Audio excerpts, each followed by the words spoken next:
नमस्कार, आप देख रहे खबर उत्तराखंड और मैं हूं आपके साथ अविन्या राउत। रुक करें खबरों का, लेकिन उससे पहले रुक करते हैं आज की सुर्खियों का। निकाय चुनाव पर हाई कोर्ट ने 3 मार्च तय की अगली सुनवाई की तारीख। 18 फरवरी तक आरक्षण पर सरकार और चुनाव आयोग से जवाब मांगा। समीक्षा बैठक में अनुपस्थित रहने पर अपर मुख्य अधिकारी जिला पंचायत के खिलाफ सीडीओ ने कार्रवाई के निर्देश दिए। मां की कसम देकर बीजेपी नेता मांग कर रहे वोट। लक्सर के पूर्व विधायक ने कहा, तुम्हें तुम्हारी मां की कसम वोट देवेंद्र चौधरी को ही देना। उत्तराखंड में बागी उम्मीदवारों पर कांग्रेस की सख्ती, पार्टी से 6 साल के लिए निष्कासित किया।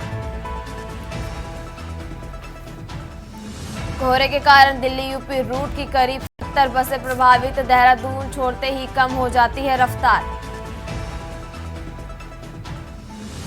आज से बारिश और बर्फबारी के आसार। मैदानी इलाकों में कोहरा करेगा परेशान। बारिश न होने की वजह से सूखी ठंड लोगों को परेशान कर रही है।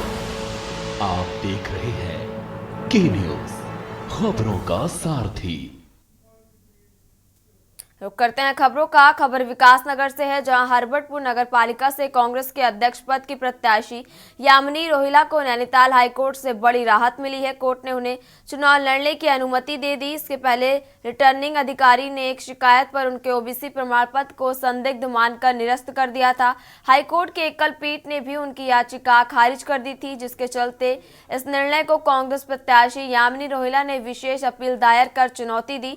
मुख्य न्यायाधीश न्यायमूर्ति जी नरेंद्र व न्यायमूर्ति आशीष नैथानी की खंडपीठ ने मामले को सुनने के बाद एक पीठ के आदेश पर रोक लगाते हुए यामिनी को चुनाव लड़ने की अनुमति प्रदान कर दी है।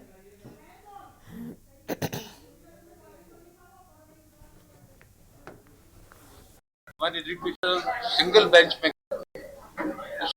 एक्सपोजर दिया गया था। हमारे अधिवक्तागण को अपना पक्ष रखने का मौका नहीं मिल पाया।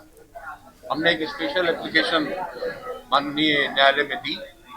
माननीय न्यायालय ने हमारी बात को सुना और जो अधिवक्तागणों ने उचित किया है कि उन्होंने हमें चुनाव लड़ने की अनुमति प्रदान कर दी है। आज शाम तक लिखित रजिस्ट्री हमारे पास आई है। पहले तो मैं क्षेत्रवासियों का धन्यवाद करना चाहूंगी कि सबसे पहले तो उनकी जीत है और जिन्होंने मेरे हर कदम पर मेरा साथ दिया है और जो भी मेरे साथ अन्याय हुआ है उस अन्याय में लड़ने की मेरी पूरी ताकनी है। और चुनाव में जिस तरीके से देखिए, आपको सारा पता है, आप उपस्थित है। जिस प्रकार से बिल्कुल सही तरीके से सर्टिफिकेट बना हुआ था, हमारे कागज बिल्कुल सही थे, विधिक रूप से सब प्रकार से सही थे। हमारे अधिवक्ताओं ने वहां बहस करी, लेकिन उसके बाद आरओ ने हमारा नामांकन निरस्त किया है। वो किसी प्रभाव में थे, सरकार के प्रभाव में थे और सरकार ये चाहती थी, जनता की अदालत उन्हें स्वीकार नहीं कर रही थी, हम अपने प्रत्याशी को कुर्सी पर बैठा दे। विधिक रूप से नौप्रभात जी ने उसमें निर्णय लिया और किस प्रकार से हम हाई कोर्ट गए और हाई कोर्ट की डबल बेंच ने आज हमें न्याय दिया है। निश्चित रूप से हाई कोर्ट ने हमें न्याय भी दिया है। और अब बात कर रहे हैं सितारगंज की, जहां जिला निर्वाचन अधिकारी नितिन सिंह भदौरिया, वरिष्ठ पुलिस अधीक्षक मणिकांत मिश्रा ने अधिकारियों के साथ नवीन मंडी सितारगंज में स्ट्रांग रूम एवं मतगणना स्थल की तैयारियों का स्थानीय निरीक्षण किया। सितारगंज मंडी में नगर परिषद, सितारगंज नगर पंचायत, शक्तिगढ़, नानकमत्ता कुल 3 निकायों की मतदान पार्टियां रवाना व मतगणना होगी। निरीक्षण के दौरान वरिष्ठ पुलिस अधीक्षक मणिकांत मिश्रा, उप जिलाधिकारी रविंद्र जुवाता, तहसीलदार पूजा शर्मा, ई सिंचाई आनंद सिंह नेगी उपस्थित थे।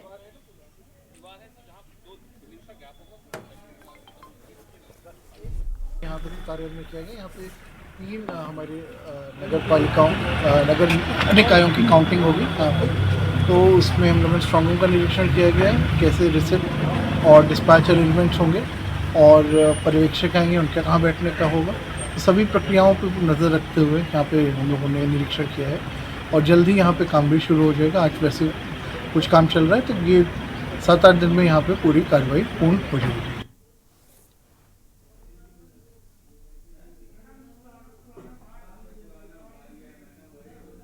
रुक करते हैं अगली खबर का। उत्तराखंड में निकाय चुनाव को लिए तमाम राजनीतिक दलों की तैयारियां तेज हो गई हैं। भाजपा कांग्रेस के साथ ही तमाम अन्य क्षेत्रीय दलों ने चुनावी रणनीति पर मंथन भी शुरू कर दिया। कांग्रेस सहित सत्ताधारी दल भाजपा ने इस चुनावी दंगल को जीतने के लिए स्टार प्रचारकों की लिस्ट भी जारी कर दी है। कांग्रेस ने प्रदेश के स्थानीय वरिष्ठ कांग्रेसी नेताओं की स्टार प्रचारकों की घोषणा भी कर दी। देखिए हमारी खास रिपोर्ट में। प्रदेश में निकाय चुनाव का बिगुल बज चुका है, तो वहीं निकाय चुनाव को प्रदेश के मुख्यमंत्री पुष्कर सिंह धामी विकास का तीसरा इंजन बता रहे हैं। उनका मानना है कि इस बार जनता ने पूरा विश्वास प्रदेश में हुए विकास के कामों को लेकर बनाया है और निश्चित तौर पर निकाय चुनाव में भी हमारी भारी मतों से जीत होगी। दूसरी ओर भाजपा ने जनता की डिमांड के हिसाब से स्टार प्रचारकों की लिस्ट में उत्तर प्रदेश के मुख्यमंत्री योगी भी स्टार प्रचारक के तौर पर शामिल रहेंगे। पहली बार देवभूमि उत्तराखंड की जनता ने एक मिथक तोड़ा, एक परिपाटी बदली और लगातार दूसरी बार भारतीय जनता पार्टी की सरकार बनी। अब नगर पालिका, नगर पंचायत और नगर निगम इनके चुनाव हो रहे हैं, स्थानीय निकाय, यानी कि दो सरकारें उत्तराखंड की जनता ने भारतीय जनता पार्टी की बनाई है। डबल इंजन लगाया है और निकाय की सरकार जैसे रुझान आ रहे हैं, जिस प्रकार का आज उत्तराखंड की जनता में उत्साह है, हमारे कार्यकर्ताओं में उत्साह है, सभी लोगों में पहले चरण में 40 से ज्यादा सभासद निर्विरोध रूप से भारतीय जनता पार्टी के निर्वाचित हुए।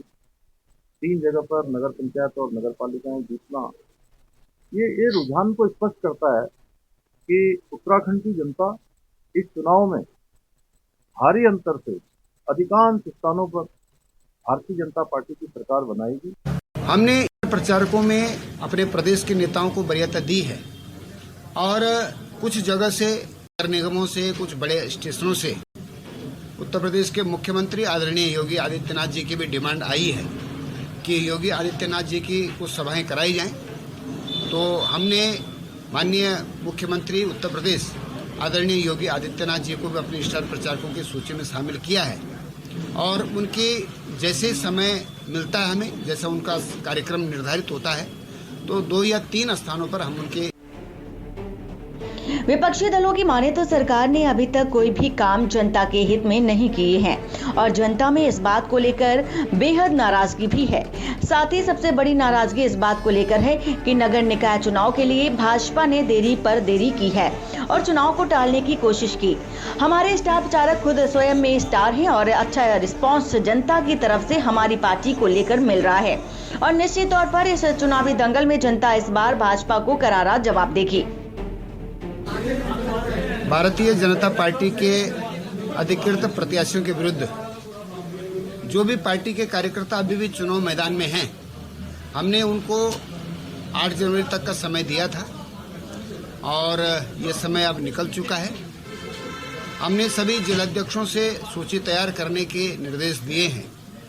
आज शाम तक माननीय प्रदेश अध्यक्ष जी प्रवास से लौट जाएंगे और अब हम अगले स्टेप में सभी जिलाध्यक्षों को प्रदेश अध्यक्ष जी के निर्देश पर ऐसे उन कार्यकर्ताओं को पार्टी संविधान के अनुसार निष्कासित करने का आदेश देंगे जो अभी भी पार्टी प्रत्याशियों के विरुद्ध चुनाव मैदान में डटे। प्रचारकों की सूची तो अब जारी हुई है, लेकिन पहले दिन से, जिस दिन से चुनावी कार्यक्रम जारी हुआ है राज्य निर्वाचन आयोग की ओर से, तब से लगातार हमारे नेता, पदाधिकारी, कार्यकर्ता सब मैदान में दिखाई पड़ रहे हैं।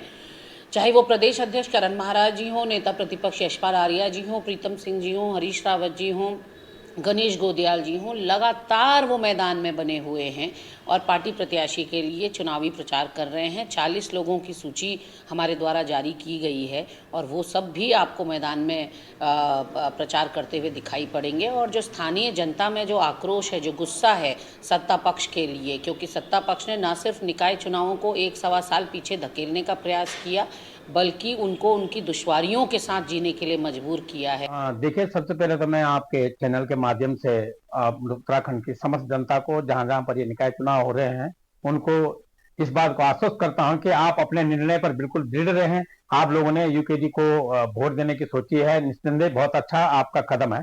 अब रही बात इन दोनों राष्ट्रीय पार्टियों की, तो आपको बता दें इनमें इतनी खलबली मच गई, इतना भय पैदा हो गया कि इनको प्रदेश लेवल में भी कोई स्टार प्रचारक इस कदर नहीं मिल रहा है कि जिससे ये अपनी जीत साबित कर सकते हैं। इनको केंद्र पर निर्भर होना पड़ रहा है और केंद्र के बड़े दिग्गज नेता इनके स्टार प्रचारक के रूप में आ रहे हैं। लेकिन स्टार प्रचारक से लोग जन भावनाओं को बदल नहीं सकते हैं। लोगों में अपने शहर के विकास के लिए, अपने नगर पालिका नगर पंचायतों के विकास के लिए जो मन में ठाना है उन पे वो कायम है और उसी के हिसाब से वो वोट करेंगे। कुल मिलाकर भाजपा जहां अपनी चुनावी तैयारियों के लिहाज से काफी आगे है, तो वहीं दूसरी ओर नाराज नेताओं ने भाजपा की टेंशन को बढ़ा दिया है। सवाल है कि क्या भाजपा की तैयारी पर नाराजगी भारी पड़ेगी? क्या सही में दोनों पार्टियों के स्टार प्रचारक मैदान में उतरे और अपनी पार्टियों के उम्मीदवारों को जीत का स्टार बना पाएंगे? Uttarakhand desk report.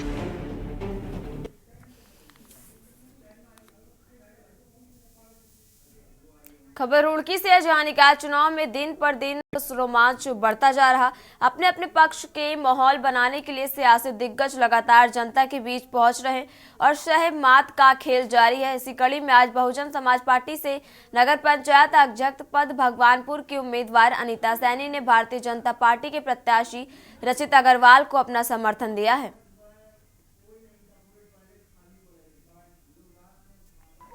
कहना तो ये, हमारा जो देश है इतना विकास कर रहा है, मोदी जी के सानिध्य में उन प्रधानमंत्री जी मोदी जी हैं, वो विकास की एक गंगा बहा रहे हैं और हमारा प्रदेश है, प्रदेश में धामी जी विकास कर रहे हैं। और ऐसे ही हमारे छोटे भाई रचित एक युवा नेता है, युवा सोच के साथ आगे बढ़ रहे हैं। तो मेरा उन चीज़ों को ध्यान में रखते हुए और उनसे प्रभावित होते हुए रचित भाई को हमारा समर्थन है। और गणेश भैया का भी और अपनी अनीता भाभी जी का भी बहुत बहुत धन्यवाद कि उन्होंने अपना समर्थन आज भारतीय जनता पार्टी के एक युवा कार्यकर्ता को दिया। और मैं पहले भी आपको बहुत चीज़ें कह चुका हूँ कि भगवानपुर नगर पंचायत एक तरफा हम जीतने जा रहे हैं। ये कारवा धीरे धीरे बढ़ता जाएगा। हर जाति, हर धर्म, हर पार्टी के लोगों के दिलों में जो प्यार मेरे लिए है और वो आशीर्वाद जो मुझे देने जा रहे हैं, तो मैं उनका दिल की गहराई से आभार करता हूँ और हम बहुत भारी बहुमत से हम जीतने जा रहे हैं।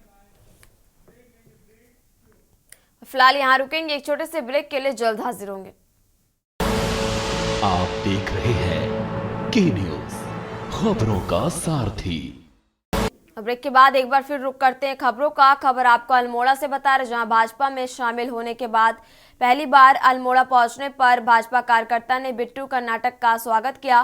पूरे बाजार में बिट्टू ने रोड शो किया और इसके बाद कार्यालय में एक जनसभा हुई, जिसमें बिट्टू कर्नाटक ने कहा कि पूरे कार्यकर्ताओं के साथ भाजपा में शामिल हुआ हूं और पहली बार अल्मोड़ा में भाजपा का महापौर बनेगा, जिसके लिए सभी कार्यकर्ता मिलजुल कर काम कर रहे हैं।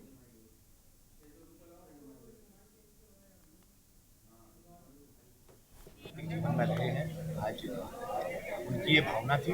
और जिस परिवार में मैं जुड़ा हूँ वो तो एक बड़ वृक्ष है। इस बड़ वृक्ष की छाँव में आज मैं भी आया हूँ। सामाजिक राजनीतिक जीवन में हम लोग देखते हैं कि हम कई बार कुछ गलत फैसले ले लेते हैं। मुझे लगता है कि पुराना फैसला मेरा गलत रहा, जिसमें मैंने अपने जीवन के बहुत लंबे समय दिए। आज मैं एक ऐसे बड़ वृक्ष में आया हूँ जिसमें हम क्षेत्र का विकास, प्रदेश का विकास और राष्ट्र का विकास की बात करें। सभी हमारे साथी बहुत उत्साहित हैं और हमारी पहली प्राथमिकता है, मैंने कहा, क्योंकि मैं एक अपने पारिवारिक दायित्वों का भी निर्वाह, मेरे परिवार में कुछ परेशानी थी तो जिसका मैंने कहा था कि मैं इस जुलूस आदि में नहीं रहूँगा। लेकिन मैंने मुख्यमंत्री जी के सामने और प्रदेश अध्यक्ष जी के सामने कहा था कि भारतीय जनता पार्टी मेरी माँ है और जैसे हर व्यक्ति का अपने माँ के प्रति एक कर्तव्य होता है, मैं उस कर्तव्य को निभाने के लिए आज आया हूँ। हम पूरे निष्ठा के साथ, ईमानदारी के साथ, लगन के साथ, अपने बहुत ही कर्तव्यनिष्ठ, कर्तव्यपरायण ऐसे हमारे साथी हैं अजय वर्मा जी, जिनके लिए पूरी भारतीय जनता पार्टी एकजुटता के साथ उन्हें जिताने का काम करेगी।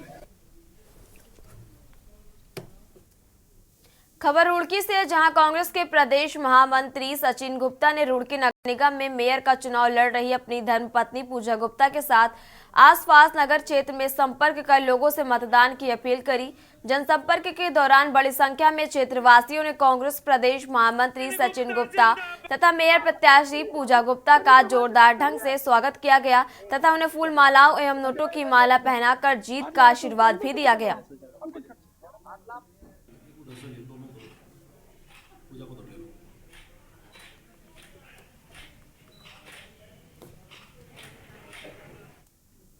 खबर देहरादून से, जहां महानगर सिटी बस सेवा सोसाइटी के अध्यक्ष ने प्रेस कॉन्फ्रेंस का आयोजन किया।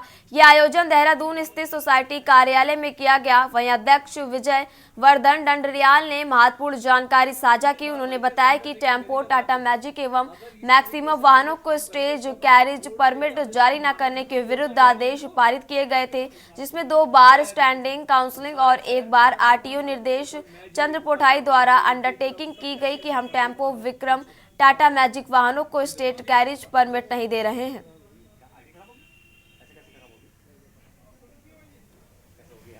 जिनको अधिकारियों को माननीय न्यायालय का भी डर नहीं है। माननीय न्यायालय में 2014 में हमने एक रिट डाली थी जिसमें कि कोर्ट ने आदेश दिए थे, तो इसमें इनके अधिकारियों द्वारा खुद अंडरटेकिंग दी गई हाई कोर्ट में कि हम ना तो टेम्पो विक्रमों को, ना ही टाटा मैजिको को, ना ही मैक्सिमो को हम स्टेज कैरिज परमिट दे रहे हैं। उसके बावजूद इनके द्वारा जब state carriage permit Tata magic को दिए गए तो हमारे द्वारा जो है एक रिट जो है अवमानना की जो है हाई कोर्ट में डाली गई, जिसमें अभी 2 जनवरी 2025 को माननीय न्यायालय द्वारा जो है आरटी अध्यक्ष जो गढ़वाल कमिश्नर भी हैं। गदरपुर नगर पालिका परिषद के अध्यक्ष प्रत्याशी चंद्रा जोशी ने प्रशासन पर सत्ता के दबाव में कन्या पूजन से रोकने का आरोप लगाया।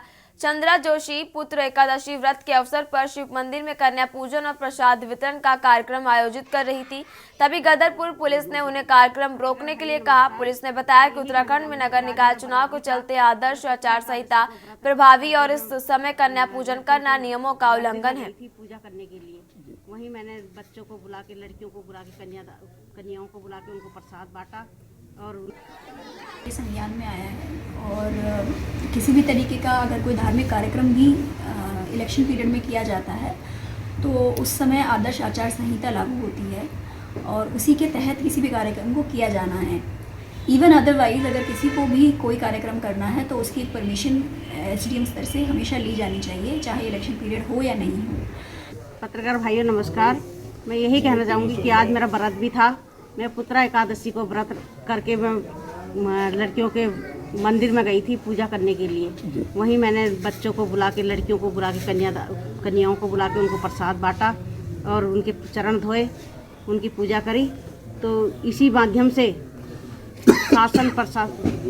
शासन के कुछ लोग आकर वहाँ सीधे अपनी ताकत का दुरुपयोग करके चुनाव को ट्रैक से भटकाना चाहते हैं। आप जानते हैं कि ये मनोबल इनका टूट चुका है, भाजपाइयों का, ये हताश हो गए हैं। खबर नैनीताल से है, जहां उत्तराखंड हाईकोर्ट की खंडपीठ ने हल्द्वानी दंगा के मुख्य साजिशकर्ता अब्दुल मलिक की जमानत प्रार्थना 2 जनवरी को सुरक्षित रखे निर्णय पर फैसला सुनाते हुए जमानत याचिकाओं को निरस्त करते हुए कहा कि आप निचली अदालत में जमानत के लिए आवेदन करें। साथ ही कोर्ट ने निचली अदालत को चार्जशीट व अन्य का अवलोकन करते निर्णय पारित करने के निर्देश भी दिए हैं।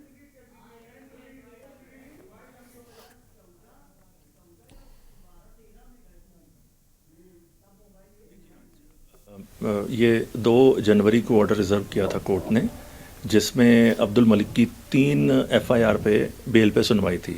तो इसमें कोर्ट ने एक बड़ी राहत देते हुए ये कहा है कि जो निचली अदालत ने हमारी बेल रिजेक्ट करी थी वो गलत आधारों पर रिजेक्ट करी थी और उसमें कुछ ऐसे एविडेंसेस जो थे ही नहीं केस डायरी में, उसको मनमाने तरीके से उसका अवलोकन किया गया और संज्ञान लिया गया। और इसी आधार पर कोर्ट ने निर्देशित किया निचली अदालत को कि जो आपके द्वारा पहले आदेश पारित किया गया है उसको हम अपास्त करते हैं और पुनः बेल पर सुनवाई के लिए 2 हफ्ते के अंदर उसको निस्तारित करने के आदेश किए गए हैं।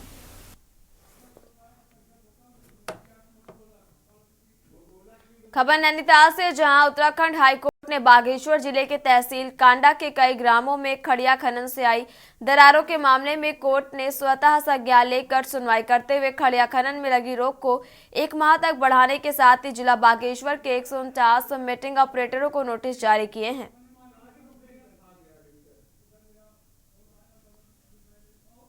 तो बागेश्वर में खनन के दुष्प्रभावों को लेकर सुनवाई हो रही है, जिसमें कोर्ट ने जो माइनिंग पर रोक लगाई थी उसको अगले 1 महीने के लिए बढ़ा दिया है और साथ में ये भी डायरेक्ट किया है कि जितने भी माइनिंग ऑपरेटर्स हैं बागेश्वर में 159 उनको कोर्ट ने नोटिस जारी किया है और वहाँ पे जो मशीन सीज हुई थी उसके बारे में भी कोर्ट ने आज रिपोर्ट ली है और एसपी बागेश्वर को डायरेक्ट किया है कि वो ये इंश्योर करें कि कोई भी माइनिंग में मशीनरी उपयोग ना हो, कोई भी खनन संक्रियाएं संचालन में ना रहें और जो माइनरल है ट्रांसपोर्टेशन कोर्ट के स्टे की अवधि में। साथ ही कोर्ट ने ये भी किया है कि जो कंपनसेशन दिया जा रहा है कई जगह ग्रामीण राज्य सरकार के फंड से दिया गया है, जबकि नुकसान माइनर्स द्वारा किया गया है, तो उन माइनर्स से कैसे वसूला जाए इसको लेके एक प्रोग्राम भी कोर्ट के सामने राज्य सरकार द्वारा पुटअप किया जाए। खबर हल्द्वानी से है, जहां उत्तरायणी मेले धूम मची है। पर्वतीय सांस्कृतिक उत्थान मंच में 7 दिवसीय उत्तरायणी मेले सांस्कृतिक कार्यक्रमों के साथ साथ विभिन्न पर्वतीय खानपान व उत्पादों सहित आभूषणों के भी स्टॉल गए हैं। इसके अलावा कुमायूं संस्कृति की कई प्रतियोगिताएं भी आयोजित की जा रही हैं।